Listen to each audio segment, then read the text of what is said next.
當我哋要用 A、B、B 式嘅顏色詞，有咩需要注意？ Are you ready? Let's go. 請判斷以下的 A、B、B 式形容詞配搭是否合理。 What is this? 白漆漆。正確答案。黑漆漆。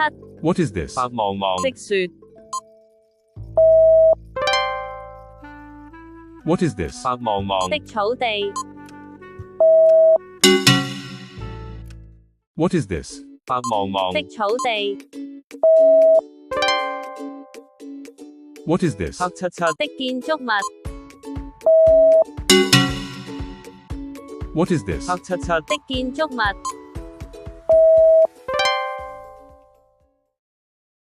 當我哋要用 A、B、B 式嘅顏色詞，有咩需要注意？第一，注意顏色詞跟疊字嘅配搭是否合理。例如，黑漆漆、紅豔豔，漆係指漆黑，豔係指鮮豔嘅意思。所以灰豔豔、白漆漆都唔係合理嘅詞語。第二，留意形容詞跟名詞嘅配搭是否合理。例如，如果我哋形容緊嘅建築物係黑色，咁我哋要用黑漆漆，唔係金閃閃。咁如果建築物係金光閃閃嘅呢？我哋就可以用金閃閃嚟形容呢一棟大樓。咁點解白茫茫的草地唔啱啊？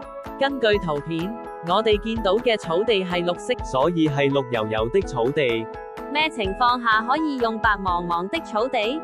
當我哋見到草地上有結霜或積雪，我哋可以形容草地一片白茫茫。